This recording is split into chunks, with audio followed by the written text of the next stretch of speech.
Hey guys, how's it going? So this is my first talk ever, so if it sucks, blame Rob Dixon. As he said, the title of my talk is Easy Creds Automating Man in the Middle for Winning. It is true that the first draft of this was written in tiger blood on paper, so who am I? I'm a security consultant with AccuBot Labs. I've been with AccuBot Labs since about January this year.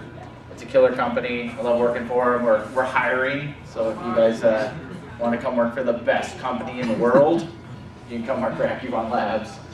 I'm known on Twitter as Bravo Hack, so if you guys want to follow me on that. And then in the IRC chat rooms, I'm Johnny Bravo. So if I've trolled you at any point in time, I apologize. Don't find me after the talk.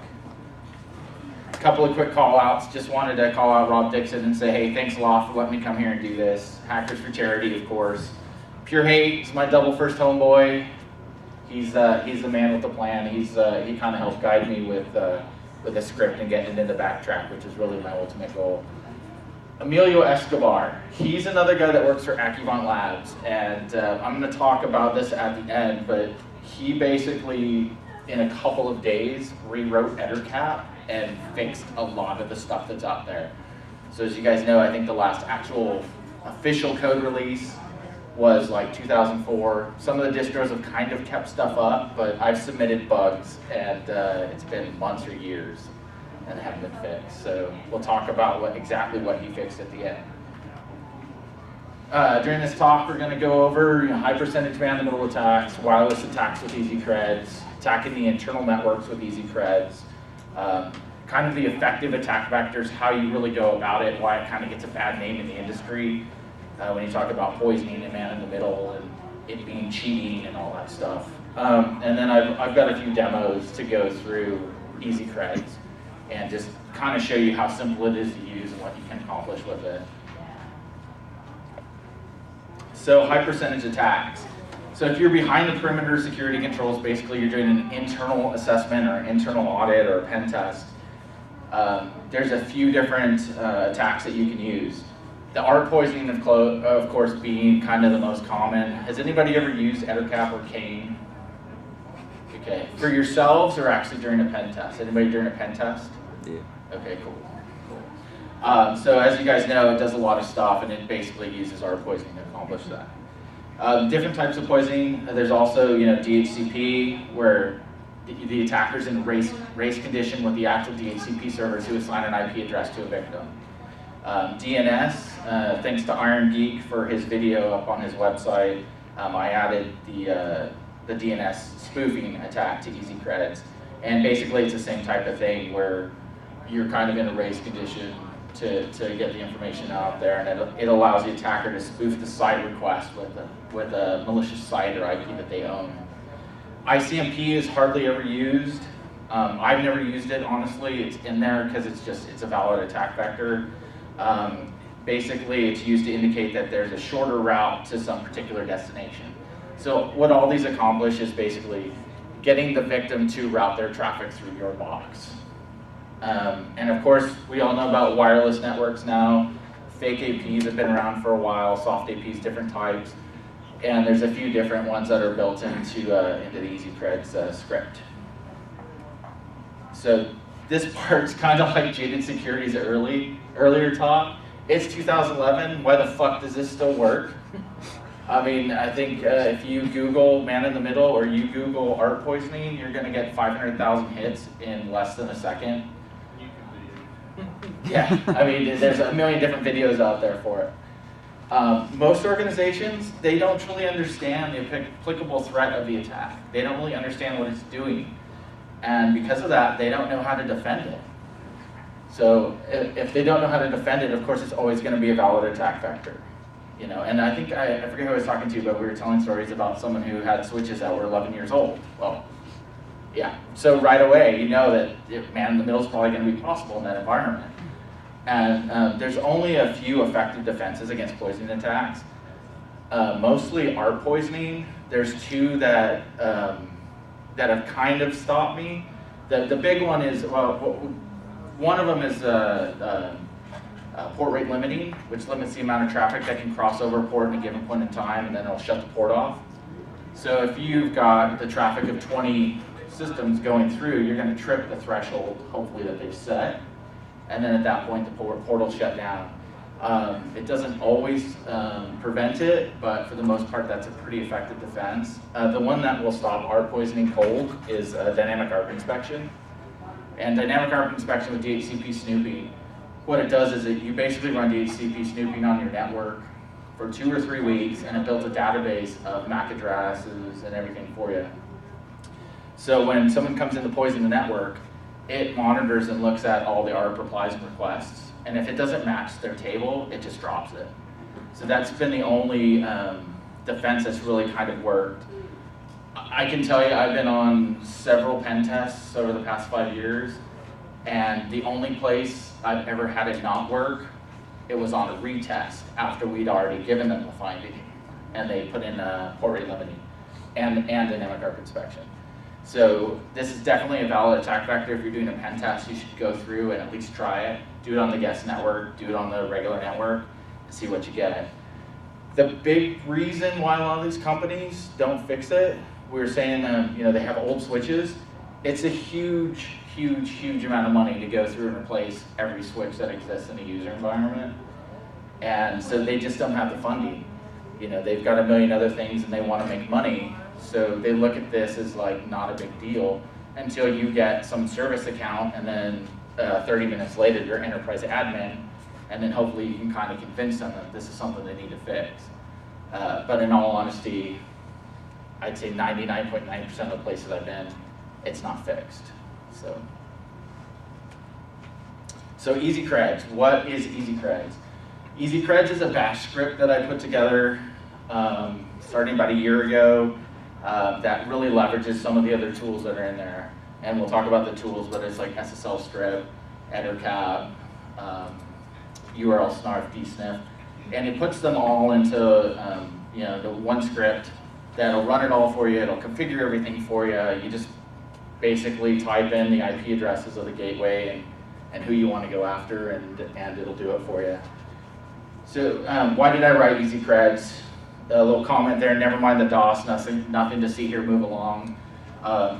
I was sitting at my home office a little over a year ago, kind of minding my own business, when I got a message from one of the employees that I worked with at the time, who happened to be in Germany for a huge, huge, huge company.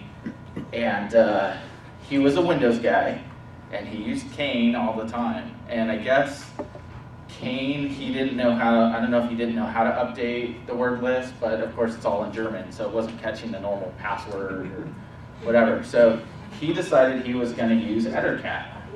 Never used it before. As far as I know, never used it before. And he's like, hey, have you ever used EtherCap? Because I used it and I DOSed the entire LAN, and I don't know what I did wrong. He's like, I see traffic coming to my computer, but then it doesn't go anywhere. And I was like, okay, well, did you edit the ether.conf file? Yeah, what's that? And then I'm like, all right, well, for SSL, you gotta I set the priv to 0. I gave him my standard setup, delete the comments for the SSL dissectors. He's like, all right, cool, but it's still not working. I'm like, well, did you enable IP forwarding? And he's like, oh, how do you do that? So out of that, I just kind of sat down real quick. I did actually a quick search on Offensive Security's forums and found Lucifa's site, or Lucifa's post with regards to setting up a fake AP. So I kind of took that and put that into a script for him that he could run. It was all hard-coded, and kind of explained to him how to go through and add the stuff that he needed to. And then from there, and I did it in Bash. From there, it's grown a lot, as you guys will see. But like I said, I scripted it in Bash. Why Bash and not something cooler? Number one, I'm not a developer. I don't know jack shit about developing anything. I've never written anything in Python, C, anything like that. Bash was really the only thing I knew just from working with Linux. So between my little bit of knowledge and Google, I was able to put some stuff together. and get something going. But the cool thing too is it's in Bash, so it'll run on pretty much anything. And that last one, it's right now I've got it written, it's optimized for BT5, but what does that mean? All that means is that the paths that it calls the programs from are the default backtrack paths. So you could very easily go in and change those paths if you've got them installed and just call it, you know, you can do it in Debian or Ubuntu or whatever, basically anything that runs Bash. In fact, I'm working on a Pony version now, which is, I believe, Ubuntu server. So it'll run on that with no problems. So my disclaimer, of course, EasyCreds is a penetration tool and can cause some serious issues if misused. And as we found out this morning, it could cause some serious issues even if you use it correctly. So be careful. And then I've got the standard GNU in there that's also in the source code, basically without warranty, etc. So what tools does EasyCreds really leverage? The default tools that are launched with pretty much every attack except the car Metasploit attack includes SSL strip, and it transparently hijacks HTTP traffic on a network, watches for the HTTPS links and tries to redirect it, maps those links to a lookalike HTTP. So basically, if it can forward that same call over HTTP, it will. So it'll go over port 80. That's basically if they're not doing any server-side checks of any kind. I know like Google's usually pretty good about stuff, and I think Xfinity actually is another one that'll catch it and just give you a bad request back. EtherCap's the big one. Of course, it's the network security tool for man-in-the-middle attacks. It does a lot more than just that, but it's kind of the linchpin for the program, for the script. So. URL snarf and dsniff, both a collection of tools that passively monitor network for interesting data. The reason I use all four is because SSL strip might catch stuff that EtherCap doesn't. URL snarf, you can go ahead and you can see the actual traffic of the sites that they're going to. And dsniff sometimes will catch stuff too that the other ones won't. So having all those together gives you a better chance of capturing as many credentials as you can. Additional tools that are included, Nmap, no explanation needed there.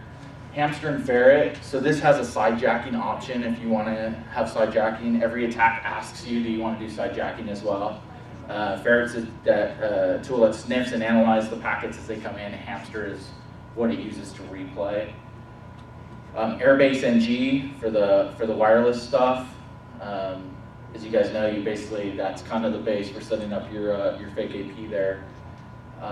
Error dump, that's used in the DOS portion, the MDK3 portion of EasyCreds, and then MDK3 is a tool to exploit common 802.11 protocol weaknesses. So when Ramada Guest went down earlier, I don't know if anybody noticed, again, I apologize for that. I did not mean that to happen, but unfortunately it did. And then of course Metasploit again, no explanation needed there. That's leveraged during the car Metasploit attacks. So what wireless attacks are actually available in EasyCreds? You've got fake AP static, fake AP evil twin, car Metasploit, and DOS AP's attack. The fake AP static, you're assigning it a static ESS ID and channels to broadcast on. So it's more of a targeted attack within an organization's assets. You can call it, you can set your ESS ID as say H Honors or Ramada Guest or Starbucks or whatever. If you're targeting a specific organization, you set it up as their name or whatever their wireless is and try to broadcast on the same channels. The evil twin responds to all requests on all channels. It's kind of like, as anybody heard of Yassiger? So basically this is, I'll call it a poor man's Yassiger, but I think this is way cooler just because I wrote it. But you can very quickly and easily set up a fake AP evil twin. And of course, those are good in coffee shops, airports, hotels, things like that. The big thing is smartphones, right? There's, I think, 150 million smartphones in the United States, and 120 million of them, according to Nielsen, are used to connect to the internet or connect wirelessly. iPhones are constantly beaconing. Androids are a little bit better, but most of the time when I set something like this up, I'm catching iPhones left and right. And it's all, I don't know if anybody uses them for work, but active sync goes over 443, and once they're inside your tunnel, you've got their password. So smartphones are really a big place, a good place to catch a lot of stuff. The car Metasploit attack, as it says up there, similar to Evil Twin, but with the browser autopwn. The only thing is all traffic's black hole to your device. So it's really an attack where they come to your site and they see that loading page or whatever you've set up to show them, but they're not getting out to the internet. So it kind of gives it away that they're being attacked or something's not right. So that's more of a kind of a smash and grab type of attack again that you might want to use in one of those environments, coffee shops, airports, or hotels. Of course, only if you're legally doing it in a pen-tested environment. So, then the last option that I recently added, which is in the dev that hasn't been released yet, is the DOS AP attack. So just because you set up a wireless attack doesn't mean people are going to connect to you.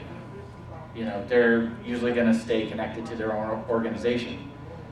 So I added in DOSing with MDK3 in order to de-auth those clients in the hopes that they will now connect to yours. Because if you've DOSed or de-authed everybody from everything and they can't connect to that, hopefully they'll move over to you. Does it auto whitelist yours? Yeah, so, and I've got a demo of it, so I'll show you what it does. There's two different attacks. There's actually a last man standing, where it whitelists you and DOSes everything that it can see. And then there's one where it uses a blacklist, where it uses arrow dump to go through, create a list. You tell it what, it gives you a list of APs that it found. You tell it what APs you want, and it builds a list of BSSIDs, and then uses that as a blacklist. So that was a good segue, thank you. Perfect. So I'm going to show you a couple of wireless attack demos. I wasn't ballsy enough to do them live, so I recorded them. The first one I'm going to go through is just setting up and executing a fake AP static attack. And this is the one we talked about where it's more of a targeted attack against an organization or against somebody specifically that you're looking to get their creds or some other information about. And since I know flipping back and forth with the Mac is kind of slow, I'll set this one up too. Setting up and executing a fake AP and DOS to hasten the victim's connections. As we go through these, I'll explain kind of what each one's doing here.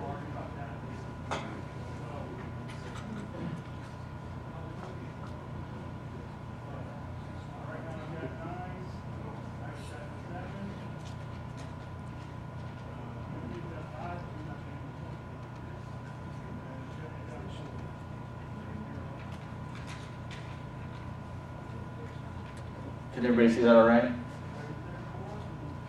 So basically, for the wireless, there's some prerequisites that need to be set up. There's a whole list in there. The first time you go to use EasyCred, you should probably set it all up. You want to install your DHCP3 server. You can install your car Metasploit prereqs. One thing too, you absolutely have to add the tunnel interface that you're going to use so it knows where to serve up the IP addresses on.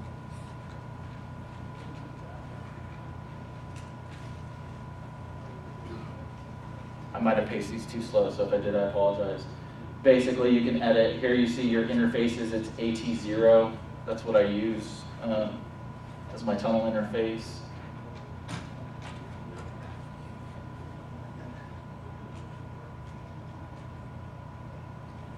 So now I'm going to go ahead and go into the fake AP attacks.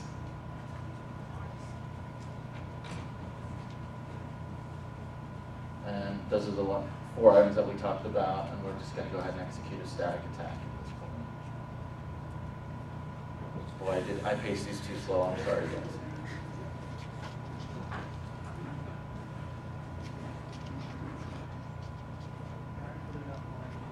I know my ASCII art blows, so if anybody can help me, I'd be greatly appreciated. So we're going to execute our attack. So it's asking, please provide a path to save your logs to. It creates a folder for you on the desktop where it's going to put everything. You input the your interface is actually connected to the internet. In my case, it was ETH1. asks you for your wireless interface. That's what you're going to set your fake AP on.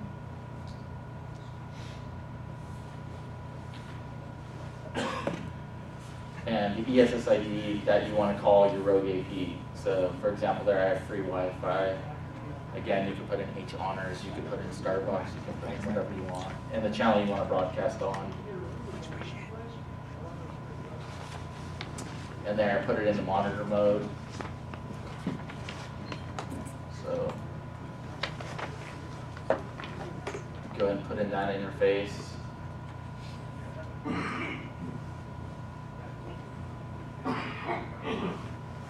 And then your tunnel interface, as we talked about in the prereqs, it had the DHCP interface section, ET0. It asks you if you have a populated comp file. If you want to use it, you can. It'll ask you if you want to give it the path to it. In this case, I just said no, and what it does is it walks you through setting that up. So I'm just quickly entering some information that will build a DHCP.conf file for me. The first one's a network range. Second one's going to be the IP address of that tunnel interface. Pretty straightforward. Your subnet mask.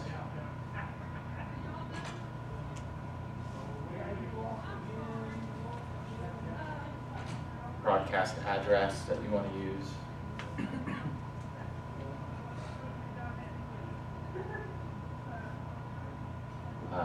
The IP leases that you want to hand out here. I always just start with 100 and go to 200. I've never had 100 people connect to me at a given point in time, so you could use a smaller range if you want.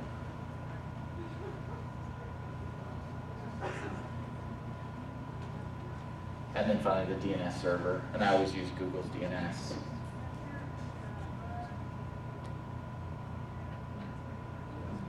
So now the magic starts to happen. You can see it launched Airbase.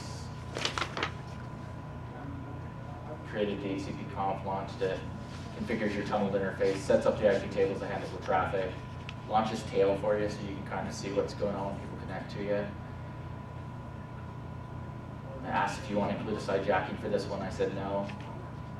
Launches your SSL strip, header cat.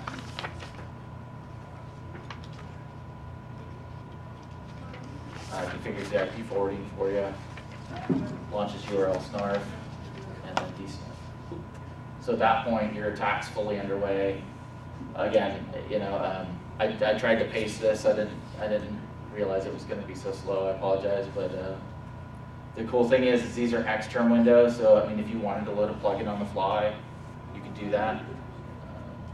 So at this point, we're basically just waiting for somebody to connect to us. And the URL snarf window is really something that I look at more for to know that the attack is going on. As you guys see, information once they start browsing around will start to fly on that screen. And when you're connected to 25 or 30 hosts, you're gonna see a lot of information, and it's gonna fly by way too fast for you. So that we have a victim that just connected to it. This happens to be my wife's laptop, I believe. So. My daughter loves it when I do this to her and her friends when they come over, and I walk in and I tell them, yeah, your password on Facebook is XYZ. That they change it while I'm still, poisoning them. So you can see the sites are being visited. Again, this is one machine, but when you're attacking multiple machines, you're going to see that URL snarf window just flying by.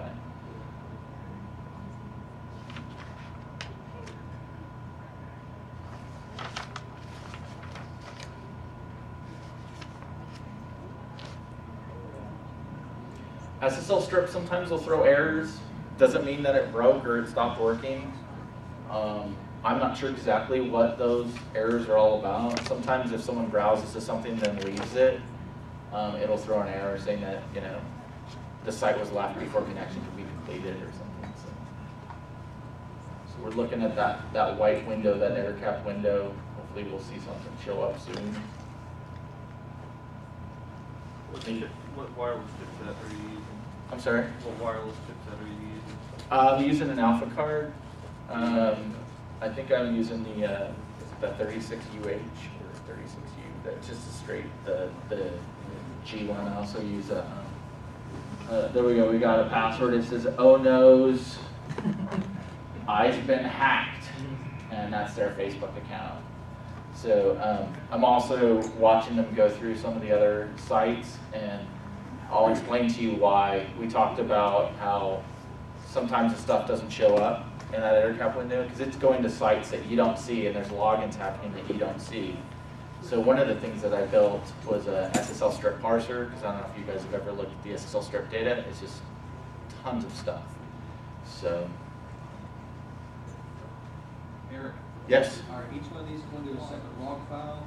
They are. So wherever it had an option to use a log file for the program, I leveraged that. Where it didn't, it's logging the everything that happens in the X term is being logged. So within this folder that's created here, all the information for EtherCap, URL, snarf, dsniff, SSL strip is all being stored in there. So let's see, it looks like we got another one. Users, victim, and passwords, I've been hacked-ed. And that's them logging into ESPN. You probably couldn't see it, but it also went to Twitter and some other things, some other sites. So.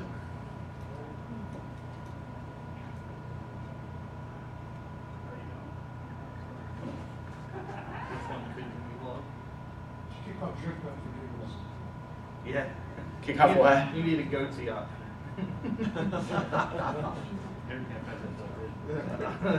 always fun.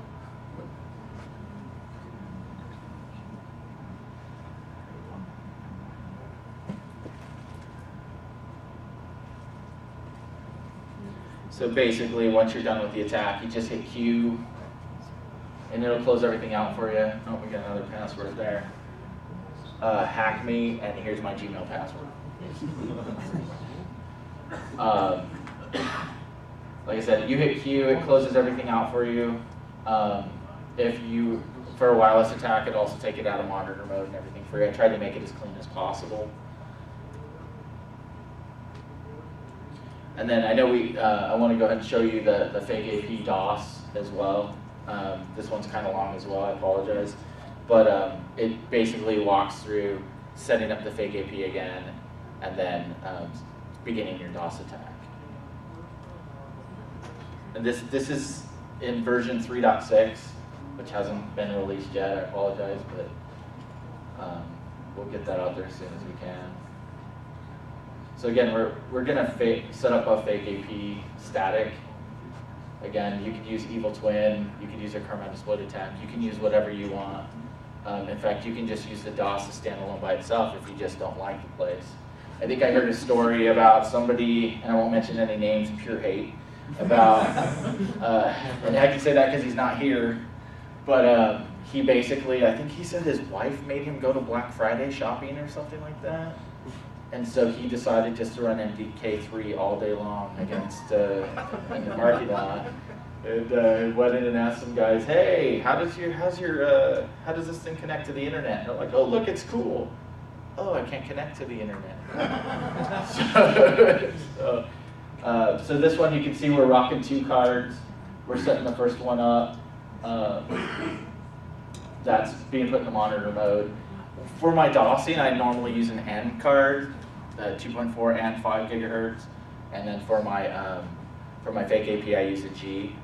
I just say that it's probably easier to set up the G for that because a lot of victims will connect versus throwing up an N with an N signal on a specific channel, perhaps. I could be totally wrong, but again, we're just excuse me, we're just stepping through setting that fake AP back up.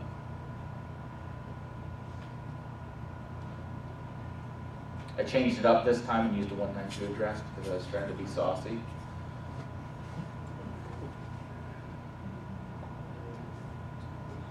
That's another thing too, is if you know the IP address range or scheme, it probably makes sense to use that as part of your wireless. Because a lot of times you'll see a request for that address, and I have been places where it's requested an address that it's not within the IP range I've given it, and they try to connect but they don't.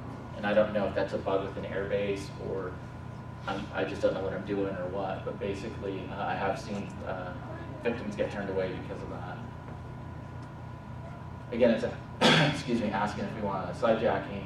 It's going to go ahead and launch all the default tools.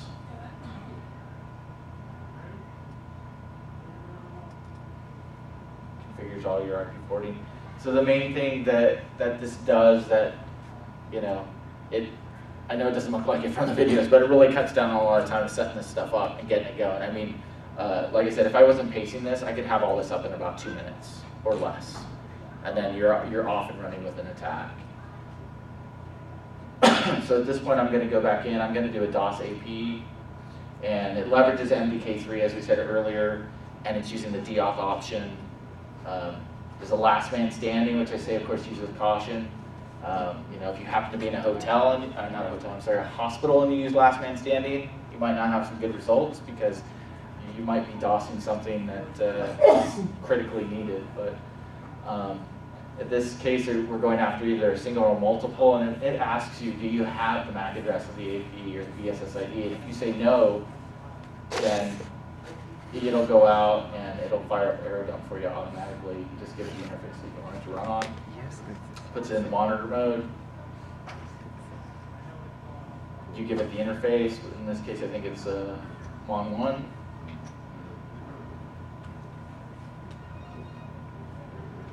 And this says down here, starting arrow dump, it'll run for 5 minutes, then provide a list of APs to DOS for the demo. I just set it to 1 minute.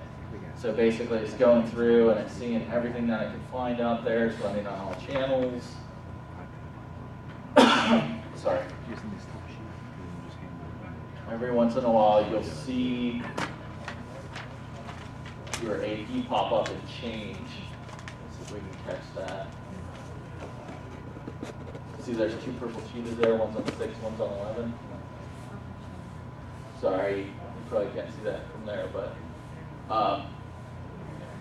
if you're running an evil twin, you'll actually see that start to change on you. Switch to all the different APs that are being broadcasted.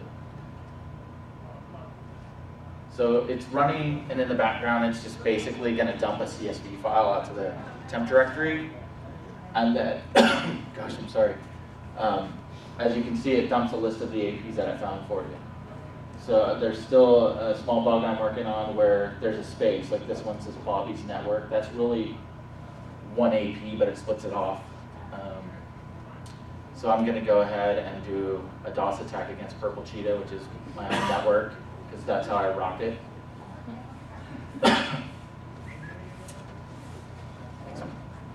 So now it's DOSing Purple Cheetah. And what all it's doing is, once you give it an input, it greps for that out of the CSV file. So if you just put in purple, it would basically take the Purple Cheetah and Purple Cheetah guest, 2 BSSIDs for that, put that into the file, use that as the blacklist.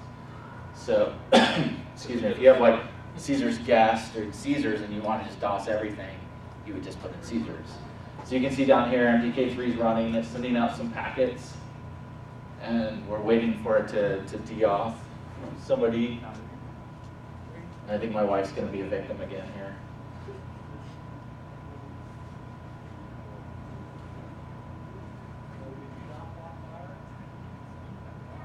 Hopefully. Anytime now, I promise.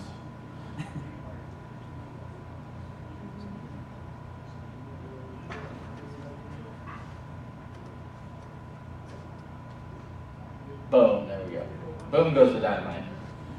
She's got an IP address, she's connected to my network. You can see the DHCP requests and replies down below. And it's starting to capture her traffic in that URL snarf window. So I now have a victim connected. And then she's going to go out and browse the internet at some point.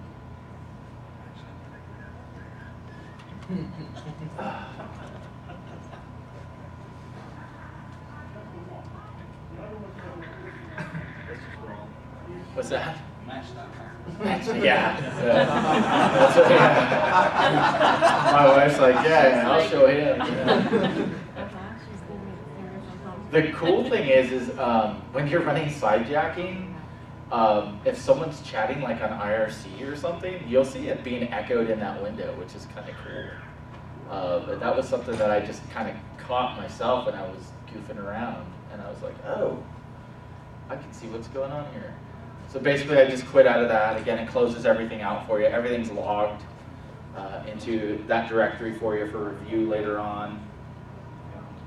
And sorry.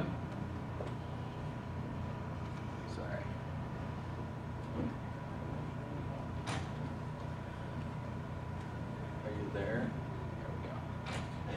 So everything's logged in that folder for you for review, the different logs, the Xterm windows, things like that, so that you can document it for your customers as well. Add it to your examples and your evidence. So attacking from within the perimeter, of course, a little bit different. You're actually plugged in.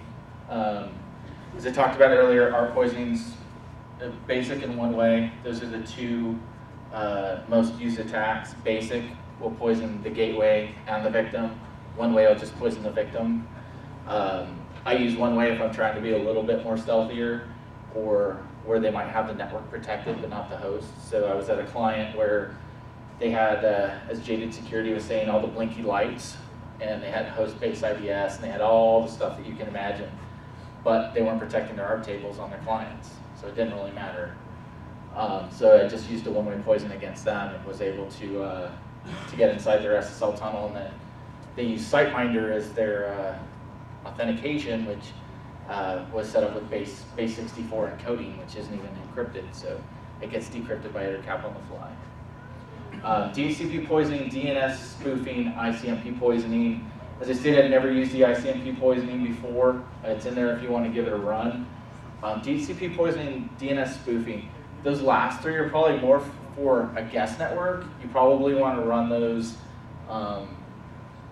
within the guest network because they don't recover the same way ARP poisoning. ARP poisoning will recover if you crash it or you start and stop your attack or something happens. It takes a little bit, but the ARP table is going to get rebuilt fairly quickly. With DHCP poisoning, ICMP poisoning, that doesn't happen. So you could really jack somebody up pretty bad. The DNS spoofing actually leverages an ARP poison to begin with, and then the DNS spoofing plugin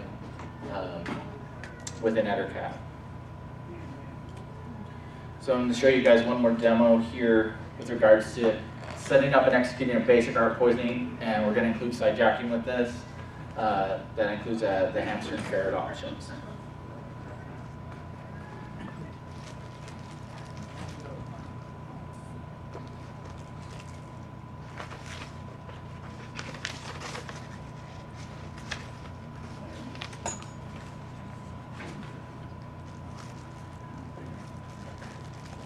So the same menu. Basically, we're going to take a look at the ether.conf file. I always set mine to be 0, so the privileges don't really drop. You don't necessarily need to do that, but I just prefer to do it. There's a couple other changes I make. Of course, you've got to delete the comments from the reader lines for IP tables for the SSL dissector. And then also, it says Mozilla in the remote browser. I just changed that to Firefox. This also has a header DNS edit when you want to set up your DNS spoofing. So we're going to go ahead and do a poisoning attack. And the first option up there is to create a victim host list, standard ARP poisoning, one-way ARP poisoning, DHCP poison, DNS poison, ICMP poison. So I'm going to create a victim list. This is where Nmap gets leveraged, basically does a quick ping scan on the network. So I know that there's my IP and there's my mask, so I know it's a /24. So I put in the range that I'm sitting in. Hit enter. It performs a real quick scan to see what devices are live. The cool thing is oh yeah, remember to remove any IPs that should not be poisoned. HSRP will kill you if you poison both the physical NICs and the virtual NIC that's created as the gateway. That's the quickest way to DOS somebody. You'll see the output from Nmap actually puts it into EtherCap format for you automatically. There's the gateway. There's my Ubuntu machine. once you've got your victim list, you can go ahead and start your poisoning attack.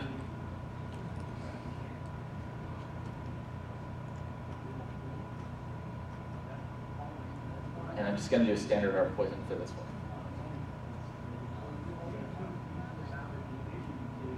So it's similar to the way we set up the fake AP. I tried to reuse as much code as I can. What interface is connected to the network? Where do you want to save your log files to? Just put it there on the desktop. Sets up your IP tables. Do you have a populated victims file to use? I say yes in this case because I built one. If you don't, you can go ahead and put, it would ask you to input your victims in EtherCAT format. So basically you just give it the IPs or the IP ranges that you want and it'll build a list for you. Provide the path to the victim file.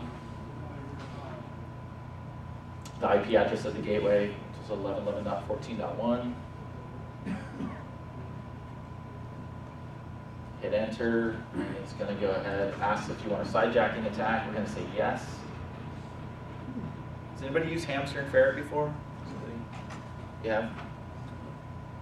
It's similar to Firesheep, I guess. I never used a Firesheep plugin, but I know it works about the same way.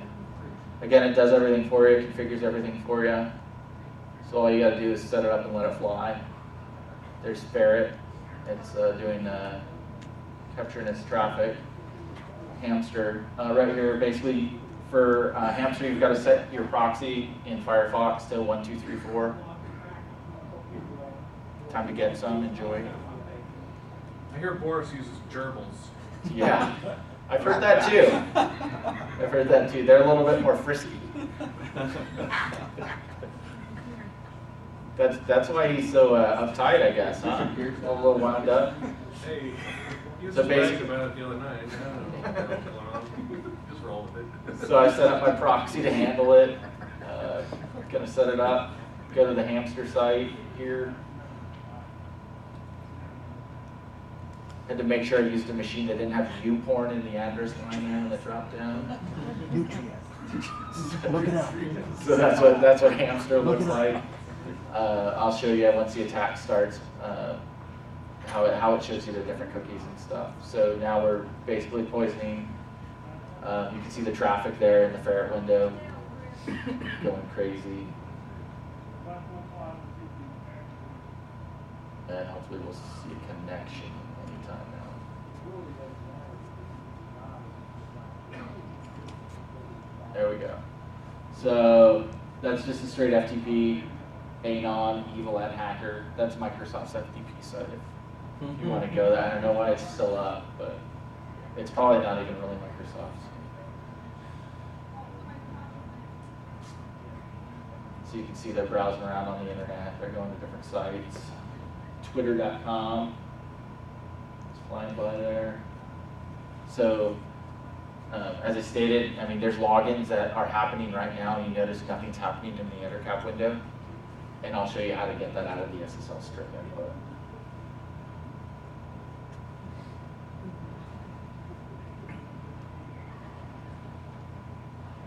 So sometimes there's an issue with speed with regards to your victims, depending on what type of network you're sitting on, what type of connection you have. And you really want to make sure that you're being responsible about how many you're poisoning and what you're poisoning. We'll talk about that a little bit later. Looks like we got Evil Hack and I Have Skills. This is our ESPN.go login, so you can go mess up their fantasy football stuff.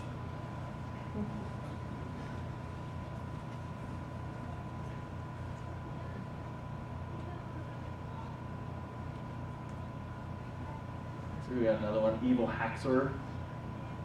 You want to change their Facebook account stuff.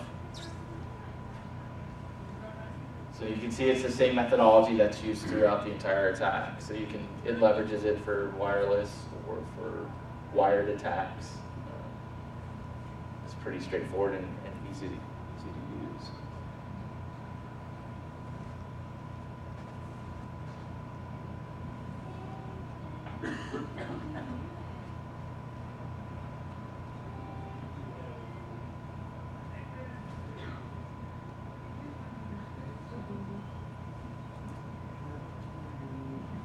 At some point, I'm actually going to bring up the window there and show you. Here's another one. Evil hacker, hacking something or other, and that's Comcast. So now when you open up Hamster, you see that basically it's got some information there. I was poisoning 150, I was on a VM, so I think 156 was the host. So up at the top, it separates ones where it believes that it has login information. So for these sites, if someone validly logged in, I would be logged in as them at that point. So you can go in and go to espn.go.com and the sites that they visited as them. So funny story I heard one time, some guy was doing this in a hotel and found a bunch of hacker stuff going on. Someone was requesting to set up a fake site for stealing credit cards. And I wasn't. I mean, somebody was doing the sidejacking attack. And at that point, at that point I noticed that I was able to log into this, I forget what the site was, but it was like Black Hat something or other. It wasn't the Black Hat conference, but it was somebody definitely trying to be a hacker, and I was able to change a lot of their, but the person was able to change a lot of their information.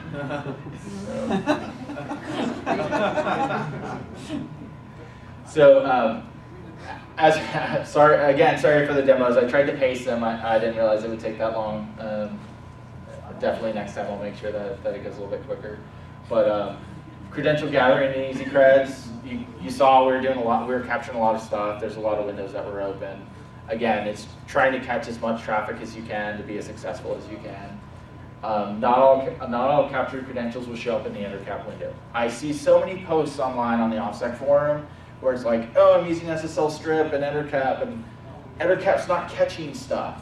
Well, that's because you've set up your IP tables to transfer information, and sometimes packets get dropped and things happen. So that's why you run SSL strip, and then you actually have to look at the data. So one of the things that I hated doing was trying to go through that mountain of data that SSL strip spits out and just trying to find usernames and passwords. I mean, do the normal search for pass or user, but it's not just the posts that come up, it's all the other junk because it grabs, everything on the page. I've limited it now, instead of capturing everything, to just capturing the post traffic, but it still gives you a bunch of junk. So I wanted an easier way to do it versus sitting down for 3 hours wasting my time. So I wrote an SSL strip parser, which basically leverages a definition file. And I thought this was like the coolest thing that everybody would like, but so far I haven't gotten any real feedback on it. But you basically just give it the name of the site, a value that can determine that it's that site, and then the username and password values as far as what is actually being posted. And then it goes through the SSL strip parser and finds that information. And it'll present just that back to you. So one more, I swear this demo's quicker, but it's for parsing the output files from the credentials, for credentials.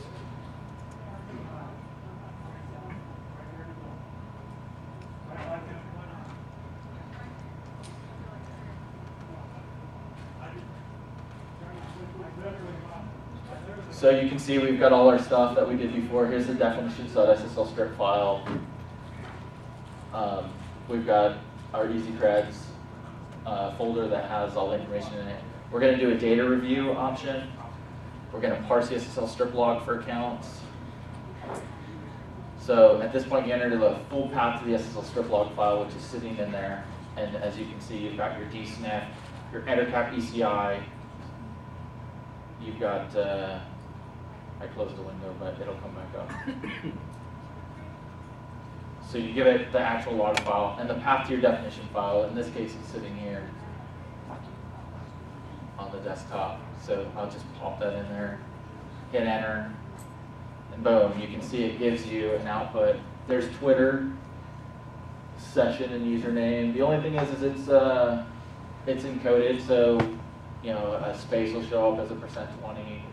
Those types of things, but a lot of the stuff that we didn't necessarily capture, this might be better. You've got Twitter, you've got Comcast, ESPN. I think I ran it twice, so it doubled it up. But so it'll tell you exactly what site the user was on and what the passwords were for that. So instead of scrolling through that in a giant text file, you can basically just run this parser and it'll pull it out. And like I said, it's really easy to update it. The definitions.ssl strip, I just use tamper data and see what actually gets passed during the post, and I pick those. So dsniff, a lot of times I'll catch SNMP traffic or some other things within that. I don't really catch a lot of stuff, like in this case it's empty. But you can see it's creating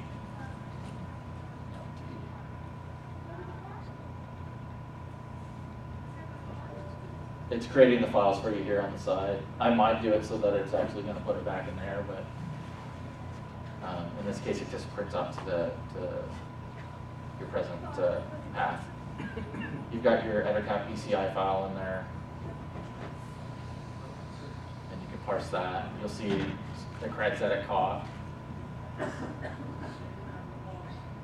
And you'll see Twitter, you can't tell, but Twitter's not in there. It's not one of the ones that got caught. So that's a situation where SSL strip caught something that EtherCap did not catch.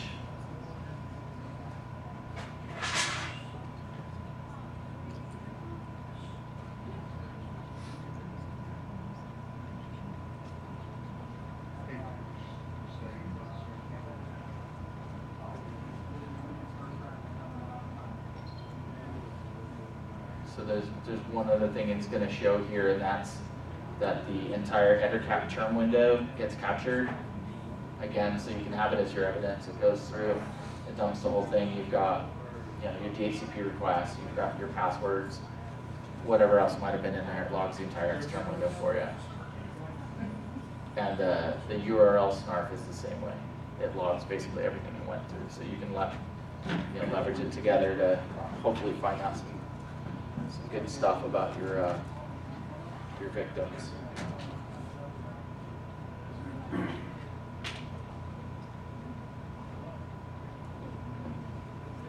So effective attack vectors, why does poisoning have a bad name in the industry? Number one, it's inexperienced pen testers. I'm Joe Pen Tester, I'm gonna sit down and poison everything on your network. Or their attack for the day for poisoning starts with man EtherCap or oxid.it download cane. If that's how the attack starts, don't do it. You should know what you're doing ahead of time. Lack of customer education before testing. You need to tell them that bad stuff could happen.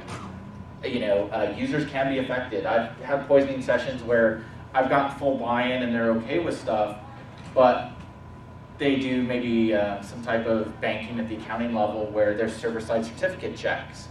And so that whole entire segment of users can no longer do any type of banking for the company because they can't actually log into the site. Poisoning is not cheating. I hear this all the time. Oh, well, you poisoned and you got a password and that's cheating because now you're on the network. Well, it doesn't matter. You get so much junk when you poison. You get people's Facebooks, you get people's Gmails, you get people's all kinds of stuff. But the only thing that's really good for is checking for password reuse on their actual network creds. Because a lot of times when you do get a credential that comes through, it's going to be NTL unhatched. So you're not going to, and it's going to have the challenge and everything. So it's not something that you can just throw in and crack it. And also, just because you get a cred, very rarely will you get the domain admin cred just flying around. I have had that flying around in the clear before, but it's very far and few between. There's a lot of work to be done. I can tell you though, if you do get one valid password, be it a service account, whatever, you pretty much, it's only going to be a matter of time for you to own the entire environment. I mean, I've taken a service account for, I don't know, Cisco or something, and own the entire environment within 30 minutes. So as long as you got something that you can pass around and use, then you're going to be able to get onto a box, and most of the time, all the boxes have the same build, right? The same local administrator, username and password. So you just use incognito, you run that around, and you're good to go. Do your research for a more targeted attack. Don't poison what you don't need to. Talk briefly about HSRPs. Anybody know what HSRP is, the protocol? So for basically, it's the hot standby routing protocol. So what happens is it's failover.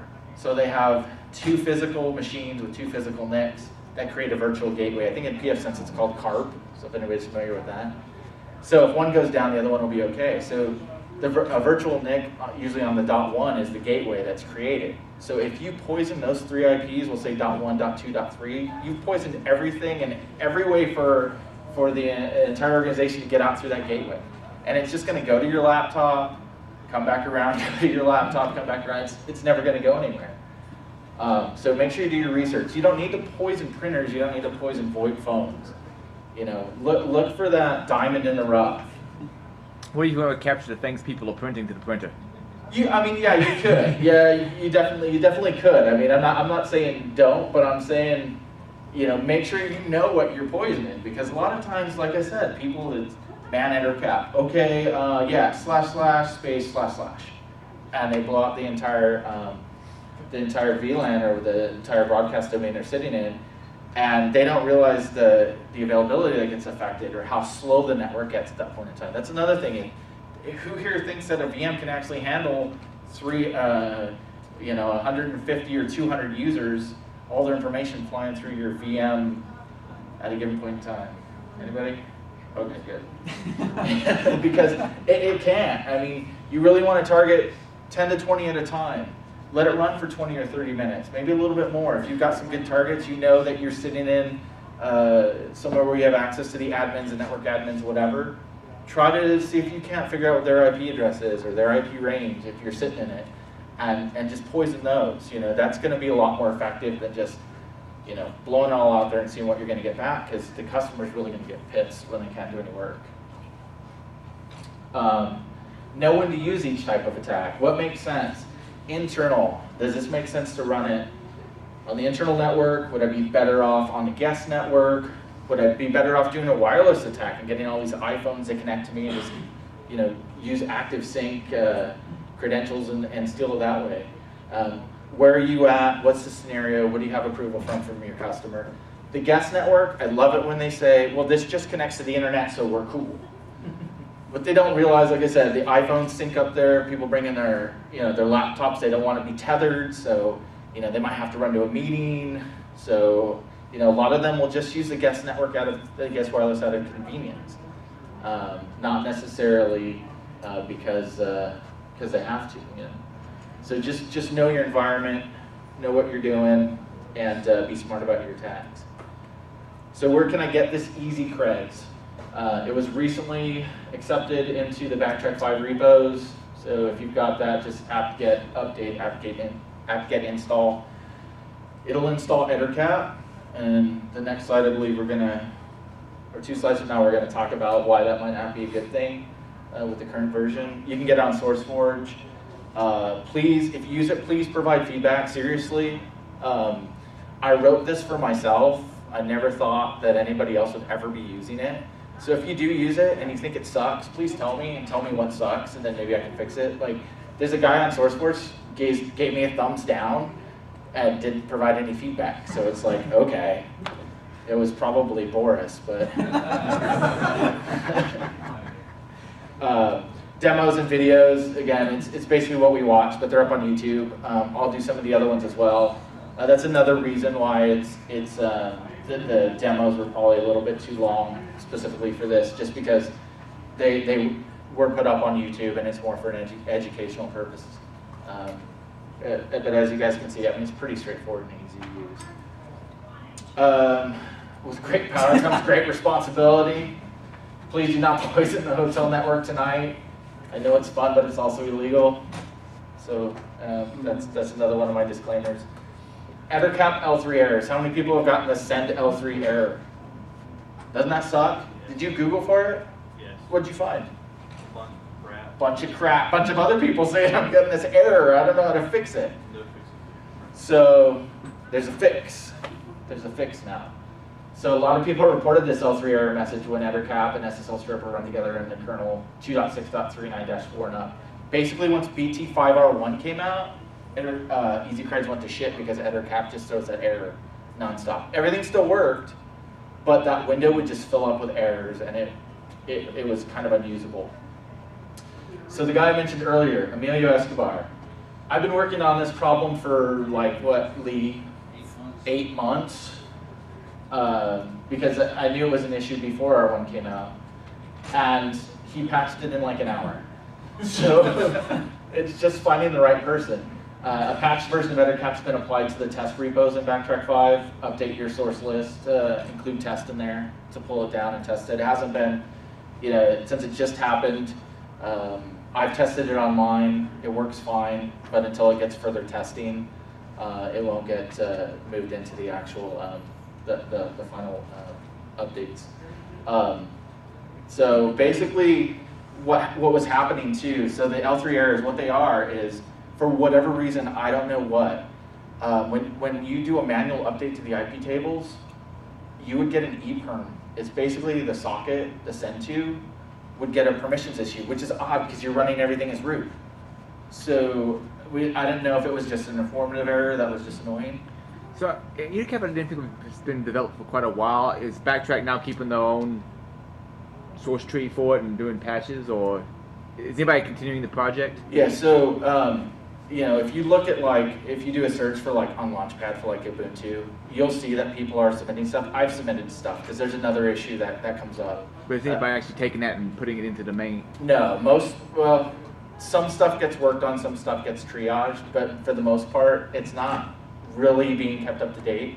So with Emilio just kicking ass, I was like, dude, we just need to fire up a new development effort on it. I mean, he was able to fix issues that have been killing me for a while, and he's like, oh yeah, I see the problem, after 3 seconds of looking at the code. So I'm like, it was funny because I'm like, yeah, I'm sending you all this information, I'm putting a $500 bounty on each issue here, and here's 2 issues, and I figure maybe that'll get somebody to want to work on it. And he's like, oh, here, I fixed the first one. And he's like, oh, here's the other one too. I'm pretty sure I fixed that too. You just need to test it. So within a day, I owed a guy $1,000. It just blew my mind. But it was cool because it is a dead project. EtherCap is dead. And unfortunately, I'm not a coder, as I said earlier. And if EtherCap's dead, since it's kind of the linchpin of what this does, EasyCreds could be dead too. So, but yeah, he totally kicked ass on it and knocked it out. And it should get committed fairly shortly. Since I'm friends with Martin, it was basically, I sent an email to Dookie and Martin. I just diffed the send EC, ecsend.c file, and said, here's a patch. So basically what it does is he just changed it from using libnet to send it to using pcap send, which is, I don't know if at the time EtherCap was originally written or committed, if pcap send was available. But I mean, it still uses libnet for a lot of stuff. It still uses pcap for a lot of stuff. It looks like 2005 is the last major revision of EtherCap that was on the official. Right. Yeah. So it's been what, 6 years, going on 7 years. Have you ever looked at the forums? At least last time I checked them. Yeah, it's filled with spam and nothing else. Yeah. Yeah. So in fact, I actually emailed the guys because there's actually a pthread issue that exists. If you're poisoning a bunch of people, EtherCap doesn't properly close. Doesn't do a pthread exit properly. So basically, you just run out of resources on your box and the EtherCap window will close. So that was one of the ones he's like, oh, I see the problem, I'll fix that. And he did it in like an hour. So that was a big one that was haunting me because you get maybe, depending on how much traffic you're getting, 30 minutes to an hour of actual poisoning, maybe not even that long before that window just closes. Or if you find something that's good with a lot of traffic, it'll close even quicker on you. I had a workaround where I set my max threads to like 9 billion something, and it's still, it gave me like an extra 5 minutes of time, so not a whole lot. So I've got a little challenge here for you guys. This is really just because I want you guys to go out and download my program, but review the source code for EasyCreds 3.5 and decode the message at the top. Email your answer to jbrov.hacks@gmail.com. First person to answer correctly, I'll buy them an HFC shirt. So Thank you guys very much. Don't forget to give the Hackers for charity. Any questions? I know we answered a few during those long ass demos. But... Cool. Anybody wants to see a live demo after the show, let me know.